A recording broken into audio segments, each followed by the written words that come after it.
লা ইলাহা ইল্লাল্লাহ এমন একটা জীবন ব্যবস্থার কথা বলে, আর আমরা যে জীবন ব্যবস্থার ভিতরে আমাদের জীবন পরিচালনা করছি এর ভিতরে যোজন যোজন পার্থক্য রয়েছে।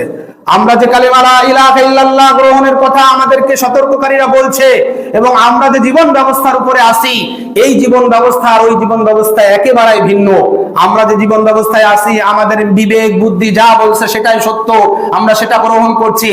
কিন্তু আমাদের এই কালিমা লা ইলাহা ইল্লাল্লাহ যখন বলবে আল্লাহ এটা সত্য বলেছেন, আল্লাহ এটা করতে বলেছেন, রাসূল এটা করতে বলেছেন, সাথে সাথেই কোন রকম বিবেক বুদ্ধি দিয়ে চিন্তা ভাবনা না করে আত্মসমর্পণ করার নামই হচ্ছে অন্তরকরণে এবং মুখে এই কালেমা গ্রহণ করা, ঠিক কি না?